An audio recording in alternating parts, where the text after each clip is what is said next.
Welcome back to the magic behind the Ukrainian actors featuring Pavlo Kochubei. In this video you will see part 2 of our amazing interview.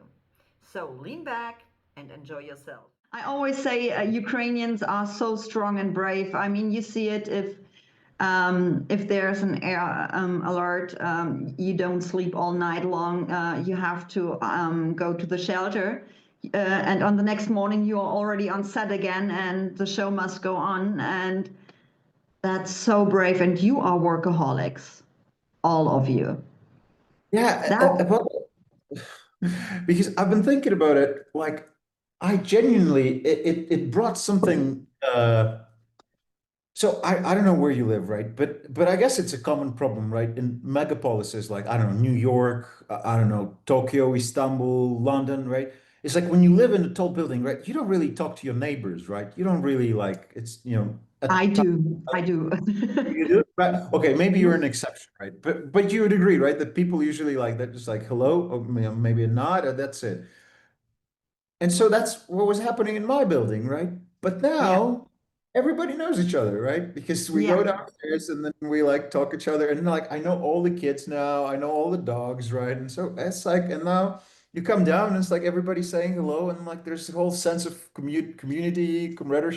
It's like, and it feels so great. So I don't know. Yeah. To explain, I'm in Germany. I live in between Cologne and Düsseldorf on the west side of Germany. But originally, I'm from Berlin, but I moved here 5 years ago. And I never wanted to move in an apartment building which is so high or have so many apartments like I do right now. We have 32 apartments in here, and we have an amazing neighborhood. Sometimes we meet up downstairs on the playground, and we have a small barbecue, or everyone helps out the other one. And if you don't see a neighbor for a while, you asking how the person is doing. So we have a great neighborhood here. That's really great. That's really Yeah. great. Because I think that what really makes, your life like you feel happy, this. Yeah, I mean, we don't talk to all of them, but most of them. And everyone knows the other one. And so we take care that no strangers get in here and doing some, yeah, I will say some bullshit. So, but it's a great neighborhood. And this should be like that, you Yeah. know?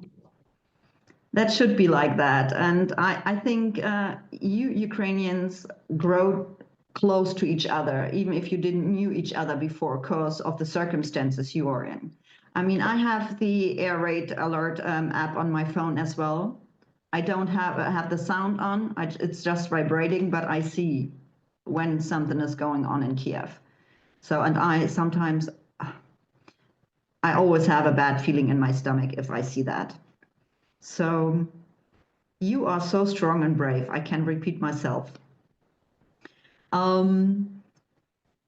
Now I have another question because you saw I asked the fans about some questions, and one of the fans asked me, since you speak in Texan accent, or you can speak in Texan accent, this person wanted to know if you plan to come to the States and maybe even to Texas, or if you come to the States to shoot there, maybe a vertical. Oh, absolutely. Absolutely. That's the plan. Once Ukraine wins the war, right? And we have this all figured out with our neighbor, that's what I'm gonna do. Yeah. Going, To going explain it, around yeah, Texas. to explain it to the audience, I guess especially the men in Ukraine, they are not allowed to leave the country at the moment, right? Yeah, that's I'm the not sure. I guess the females are allowed because I saw some colleagues of you, they traveling around, but you males are not allowed. So it's have to wait a little bit, unfortunately. And another one, we can also see that you can speak basic in Turkish. Is that correct? Oh yeah. I lived 6 years in Turkey. That's my Oh, second wow. yeah, 6 years. Oh, Well, wow. Where in Turkey did you live? in Istanbul. Oh, directly in Istanbul. Because I'm Mhm. asking, in my youth, my parents always had caravans. So I've been maybe 14 or 16 times in Turkey with a caravan. Only twice of it I've been with a plane. So I traveled around the whole Turkey on the Oh, really? European part and Asian part. Yeah, long time Wow. ago. So, and is it true that you studied there? Yep, yep. I went to university in Turkey. Okay, because that was a question. Why did you study in Turkey? And I tried to Google you, and I couldn't find anything like that. But this person wanted to know why you studied there. So yeah, after graduating high school in here in Ukraine, yeah, I had so the my parents' friends, right? They were doing business with Turkey, right? And they were importing some of the, Turkey is a great big manufacturer of textile, right? Yeah, yeah, I guess like a lot of textile in Germany and a lot of Turkish people in Germany as well. yeah, Um, and so they wanted to send their son to the to university in Turkey, and like they read that there are good universities there, and it's like education is in English, and so blah blah blah. And he was 1 year older than me, and something didn't happen, and so my mother was like, "Okay, take the books and go study a little bit," and then and so I did, and then things like came to be, right? And it was a good opportunity to go see the world, and then only later, like maybe in a few years, right? And it's like because Istanbul, right? It's even now, right? The Turkish Airlines is like the hub for it, right? It's a central hub for, and that's why they're doing so well because they're like the connecting piece between Asia and Europe, and the US. And it's been throughout history, right? So like if you wanted to travel to, I don't know, to Asia, right, you would come to Istanbul first. And that happened to me, right? yeah. That I went to Istanbul, and then from there I went to US and to China. And yeah, and it opened up a lot of opportunities, right? Yeah, and I mean, since Istanbul is still in Europe, and you have just a bridge over the river, and so you are already in Asia, so you have both opportunities. So yeah. And while you moved there to study, did you speak already some Turkish, or how did you communicate there? No, I was 15 years old. I came to Turkey, and I was really scared of everything. I didn't know how to, like, my mom brought me there, she left me there, and I was so afraid of everything. And like I didn't know how to come, like go to the shop and just like buy something, because it was like everybody looks different, and everybody talks different, and it's uh yeah, different religion, I want to say, but I guess that didn't really matter. And yeah, but then somehow, like the first 6 months were really difficult. Um, but I guess that was like a good thing as well, because that's how I was like, okay, like I'm here and I need to learn how to communicate with people, and I need to like sort of break out, Yeah. right? I can't, like at some point it was just frustrating because I was like, I realized that I was afraid to talk to people, and like, and it's like, okay, I should just change this. And I guess that like later in life would really help me, like, because now I feel like I get along with people really well, and I'm like genuinely love people, and I can, really interested in people. And I guess that's like really a huge advantage because acting is about people. And so yeah, and then I kind of started trying to figure out how to communicate, and and then picked up the language. Yeah. The first job, and then it just sort of went on from there. And Yeah, I mean, I used to speak a little bit Turkish as well, but since I didn't do it in a while, I forgot mostly. But I remember one thing, my dad had always the problem if he spoke a different language, he switched some words. For example, he went there once to a butcher and wanted to buy some sausage. So there are two words in Turkish that you know. There's sucuk, the sausage, and shushuk, the child. okay. And he went to the butcher and ordered bir tane shushuk Litven. So he ordered a child. So That's yeah, okay. that's my dad. um, Oh, that was my dad. And yeah, that's what I remind myself about it. And Turkish people are very, very kind and very nice. It's no matter where we traveled, there always been someone who said, "Oh, I studied in Germany. Come on, we invite you to our family." And even if they didn't have anything to eat, at least we had something to eat. Um, they are so amazing. Yeah, yeah, absolutely. I mean, I think Turkey is it's the most hospitable country I've been Yeah, to. And I don't want to diminish anybody, and then like Ukraine here isn't the same, but yeah, Turkey is just amazing in this regard. It's just Turkish people are amazing. And yeah, yes, I guess another thing, and maybe you've noticed this as well, right? And I think maybe Gandhi said it, right? It's like you measure the nation by the way they treat their animals, right? And I don't know if you've been hmm to like Istanbul recently, but it's like you can come into the supermarket, right? And you can see the cat lying like on the shelf, right? And it's like, yeah. and the dogs are everywhere, right? And it's like everybody takes care of A them, and lot like, of strays, no matter if cats or dogs. Yeah.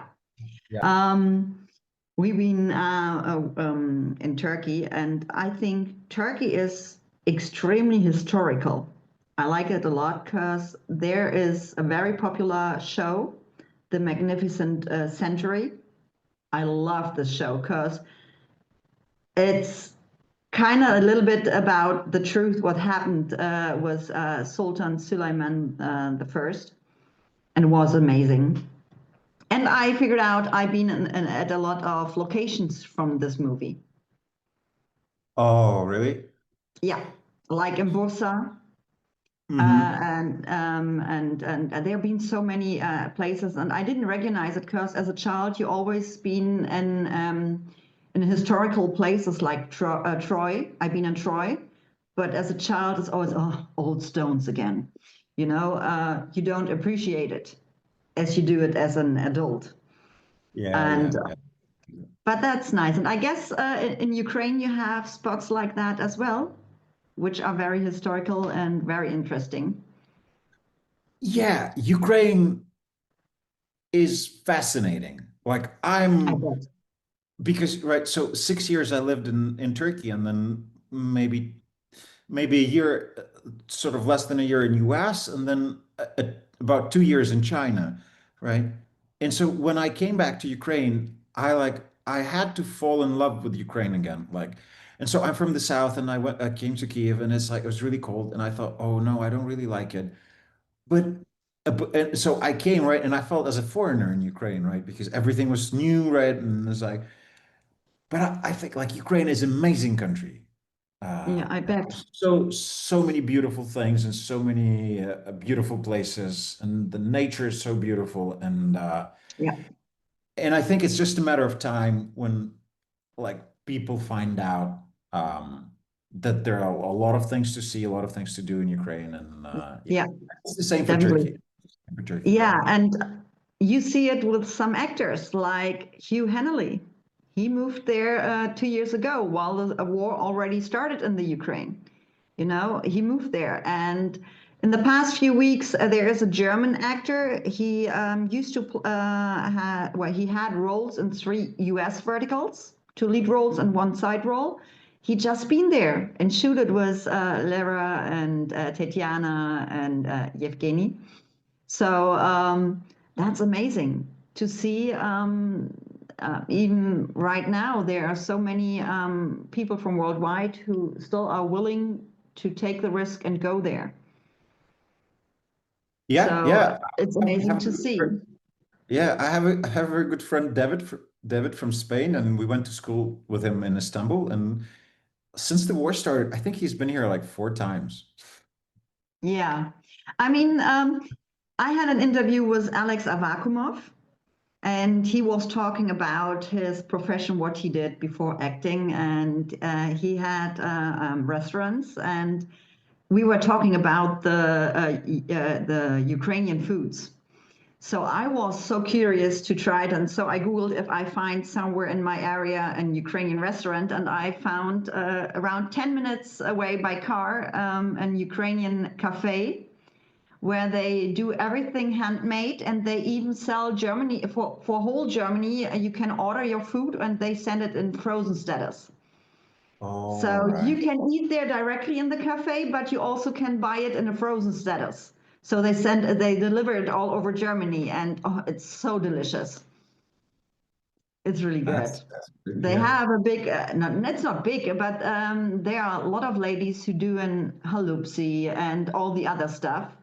And it's amazing. And I'm happy that I found it. Yeah, I good, still good. have something in my freezer. I don't know what the name is, but it's filled with cherry and something sweet. Like it's not pelmeni, but something Вареники, similar. вареники. But yeah, I can't wait to try it. No, but I just forgot one question. Yeah, as an actor, how did you adapt your performance to the vertical frame? Um, Did you change it by body language or expressions? Because you shoot it in a different way than a normal horizontal. yeah, yeah, for sure. And th there are certain aspects like, and I wouldn't say that it's just vertical. It's that people watch it on their phones, right? And it's like maybe it's more on the go, right? And it's a smaller screen. And so you have to adjust your acting slightly and 100%.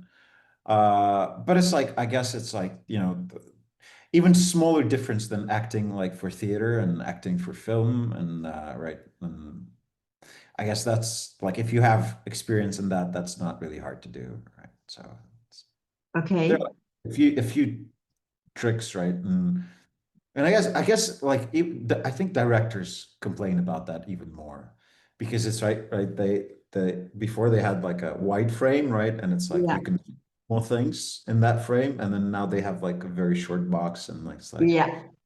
what do they want to show in that? So I heard a lot of directors complain about that. That oh, Okay. But frame. yeah, but I must admit, since in the vertical scene in Ukraine, you have more female directors, Yeah. and Uh, I mean, even the male directors doing it such a great job, but especially the female directors, they shoot the movie in the perspective of a female. So what I like a lot about Ukrainian verticals is that you don't have so many scenes where the females get abused, harassed, or hit, like sometimes somewhere else. I'm sure they still have kind of something like that, but not this intense, like slapping marathons or something like that. And that's what I like, because maybe I'm wrong, but if a female is shooting something, they see the movie in a different eye perspective. You know what I yeah. mean? Yeah. And they're doing such a great job. I like it a lot. And Absolutely. I'm not sure right now. I don't have it in my mind at the moment regarding the director of Confession. But is there a scene of Confession which stood out to you, especially and challenging or rewarding the film?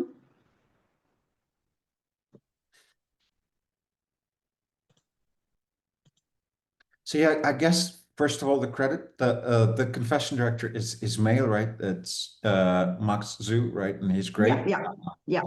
and he helped me a lot with the role. And the scene that stood out, I don't know. I really like the final scene that where it's about to where the bad guy takes Luca into the trap, right? Hmm. And for some reason that scene, which while shooting it was like I thought that I didn't like it. I was like something is wrong, something is like doesn't fit. And but then it turned out to be really well, and I really like that scene, like how it turned out. Yeah. And Petro is great because in that scene he has like this huge monologue and he has to like walk around and do a lot of things, and he had to do it for all like us, right? Because he has like, even if we're shooting somebody else, right, he still have to say all the words, right? And he did it like maybe 5 or 6 times, and he did it like perfect, even if a camera wasn't filming him. So Yeah, I like him a lot too, but it's so hard to reach out to him because he is not answering the messages, unfortunately, because we would love to have him in an interview as well. But yeah, I mean, the editing of a movie makes so much on the end. I mean, while you're shooting it, you maybe think it's not good or it was great, and the edit on the end looks different, you know? Yeah. Um, yeah, and since well, did you felt the rising fame around the world, and how do you deal with the fact that you get recognized? um, I think it brought in this, I want to quote Spider-Man, the great power brings great responsibility, right? But it's like, because I see like people write messages and they ask questions, and I genuinely I want to reply to everybody, and it's like I want to know what people think and how did they like it, did they not, right? It's great to hear. So, but it's like sometimes it's really hard because there are a lot of questions, and it's hard to keep the conversation going. And yeah, and I'm really sorry if I'm not doing a bad job. Um, You are just a busy bee. And yeah, I guess it could be overwhelming if you get so many messages. yeah. I mean, you said you have a girlfriend, and I guess she wants to spend some time with you too, so it's more important. Everyone have to understand that. And is there anything what you would mention to the audience? I don't know. I mean, there's just you never stop. You always work on yourself. You know, you live life. You accept that life is not only good things, but also bad things and tragic things. But you don't give up. You always go forward, never stop. Keep learning, keep working on yourself, and yeah, try to spend as much time with people as possible. Build the community. Try to do that, because that what really makes you happy. And yeah, only it's no time for self-pity or negative things. Just only positive, only forward, only Yeah, I something. should tell that to myself at the moment. No, but I must admit, in the community worldwide, no matter if it's just for the Ukrainian verticals or the verticals worldwide, I met such amazing people worldwide, and Kathy von Short Film Edits, she's amazing, and she lives in Australia. So you see, even if we don't, or if we are not in the same country, we are still getting close, and that's amazing because of the verticals. Yeah. Without them, we wouldn't meet. That's actually pretty cool. I don't know if you want to say something else, but actually, I'm done with my questions. And I appreciate for your time that you took for us, and I enjoyed it a lot. Yeah. Same here. Same here. We had really great Yeah. conversation. Thank you very And much. one thing I have to say, since you have a lot of audiences, or the audiences worldwide, if it's possible, if you post something in your social medias, if you could sometimes put something in English, or even if you don't say it in English, maybe just a short description in text form in the story or something. So it's easier for the audience worldwide to understand what's going on in your message. Because right now, if we want to understand what you wrote down in your story, we have to do a screenshot and put it to Google Translate or whatever to see what's going on. So if it would be not a huge problem for you, it would be great if you could do sometimes some English speaking content. All right. I try as much as possible. I try. Yeah, that would be nice. And is there any upcoming projects, or are there some projects which are coming out soon? Nothing definite yet, but hopefully something will come up very soon. We can't wait. We can't wait, and we cross the fingers that you will shoot a lot of verticals because we want to see you there. Okay, we have a deal. Okay, I take you by the word. Thanks a lot, Pavlo. Enjoy your weekend. I hope Thank you you. don't have to work so much. And it was a pleasure. Yeah, pleasure is mine. Pleasure is mine. Yeah. Thanks a lot. Bye. Bye.